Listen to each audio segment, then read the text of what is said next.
Hello friends, welcome to Korean language learning course. From this lesson onward, I'm going to explain use of present, past and future tense in Korean language. This topic is going to take a lot of time, so I'm only explaining simple and continuous present tense. I will take the topic of present perfect tense in next lesson when I will be explaining past tense since it will use the same markers. The present tense is quite simple and we have already been using it in earlier lessons, so I won't take long to explain that. It is simply connecting verb root to PM nida or ayo, oyo, depending upon light vowel or heavy vowel concept. Though I have explained it already in earlier lesson, but I am going to brief it once again here before I proceed further. The light vowels consist of a, ya, o, yo. The heavy vowels consist of o, yo, u, u, e. Now the concept of casual verb endings are purely based upon this principle. Verb root with light vowels will connect to a plus yo. Verb root with heavy vowels will connect to o plus yo. If the verb root ends with a, then a plus a will remain a. Example, khada. That is ka plus a plus yo, which becomes khayo.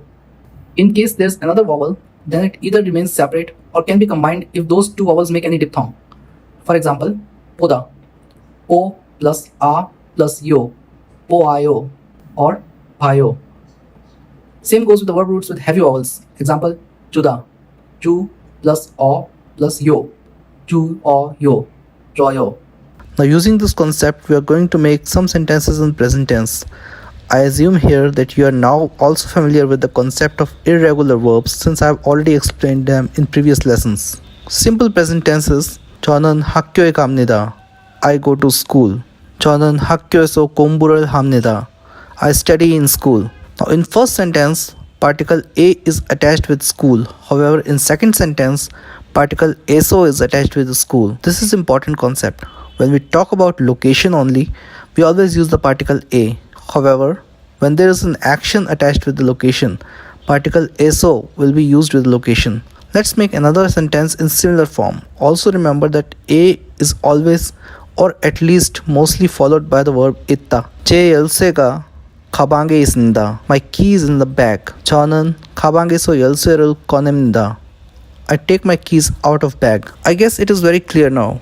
Since we have talked about locations, let me explain very quickly all the direction markers and location markers as we are going to use them frequently in next lessons. 왼쪽, left.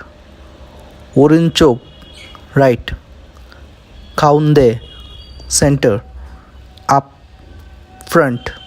뒤, back. 똑바로, straight. 안, 내, inside or within. 밖, 외, outside. 외 is also used for apart or except. So the sentence 제 열쇠가 가방에 있습니다 can also be said as 제 열쇠가 가방 안에 있습니다.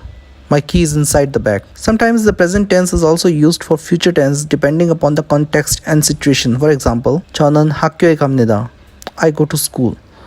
If you add the word 내일, that means tomorrow, to the same sentence, it will become future tense. 저는 내일 학교에 갑니다.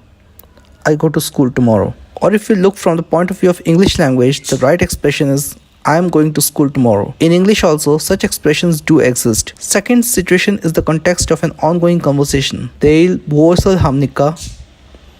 What will you do tomorrow? 학교에 갑니다.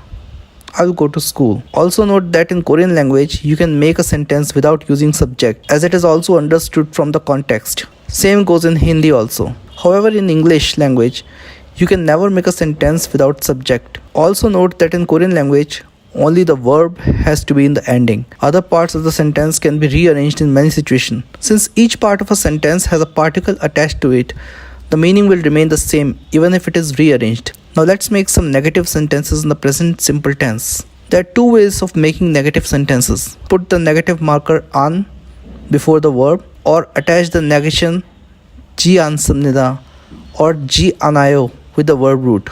For example, 저는 학교에 안 갑니다. 저는 학교에 안 가요. 저는 학교에 가지 않습니다. 저는 학교에 가지 않아요. I do not go to school or I am not going to school. Now let's move on to the present continuous tense. Earlier, we have seen that present simple tense is also used to indicate present continuous tense sometimes. However, present continuous tense has its own marker as well, which is go 있습니다. Let's make some sentences using that. 저는 학교에 가고 있습니다. I'm going to school. 저는 저녁을 먹고 있습니다. I'm having my dinner. 아침 식사, 점심 식사, and 저녁 식사 are breakfast, lunch, and dinner. However, in short, they're used as 아침, 점심, and 저녁. Let's try making some negative sentences using go 있다. 저는 일을 안 하고 있습니다. 저는 일을 하고 있지 않습니다. Now note that go 있다, when it is attached to the verb root, 있다 becomes the final verb, and so any marker will attach with itta, since go is already attached with the main verb root of the sentence. Now in next chapter we are going to study the most difficult usage in Korean language, which is the past tense. We'll learn it from the very basic, and you will need to learn it well from the scratch, since it grows more complicated in later stages. So stay connected and do not forget to send your queries as well as your suggestions. Take care. Thank you.